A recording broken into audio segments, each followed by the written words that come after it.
warahmatullahi wabarakatuh. Halo semua, perkenalkan aku Sini Fatus Syarifah. Di sini aku mau bahas tentang salah satu tokoh penting dalam sejarah penyebaran Islam di Indonesia, yaitu Sunan Kalijaga. Aku akan cerita mulai dari biografinya, riwayat pendidikan, cara berdakwah yang unik dan dekat dengan budaya, sampai pengaruh besarnya dalam perkembangan Islam di tanah Jawa. Kalian tahu gak sih siapa tokoh yang nyebarin Islam di Jawa lewat wayang, gamelan, dan seni-seni Jawa lainnya? Yap, itu Sunan Kalijaga. Beliau dikenal sebagai wali yang berdakwah dengan cara unik.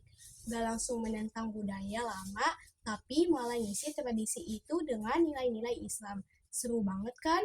Makanya Islam bisa diterima luas di tanah Jawa tanpa paksaan.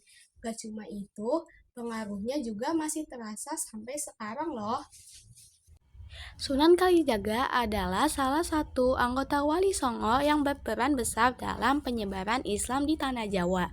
Ia diperkirakan lahir sekitar tahun 1450 Masehi di Tuban, Jawa Timur dengan nama asli Raden Said.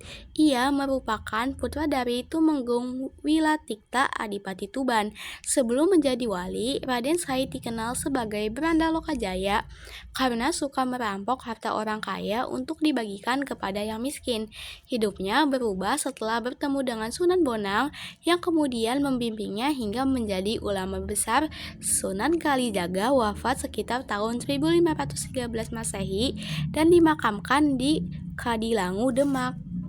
Sunan Kalijaga belajar agama langsung dari Sunan Bonang. Ia mempelajari ilmu Al-Quran, hadis, dan tasawuf, serta nilai-nilai dakwah yang lembut.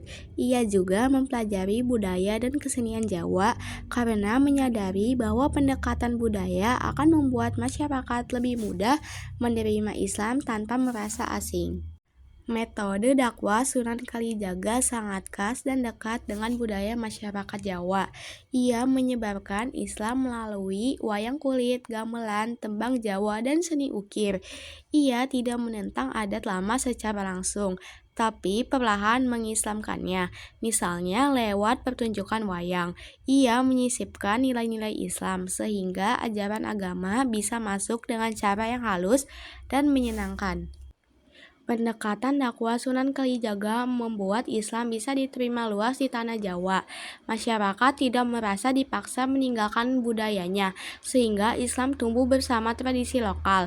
Lisan dakwah beliau masih terasa hingga kini, seperti dalam tradisi sekaten, gerebek maulud, dan penggunaan unsur Islam dalam kesenian Jawa.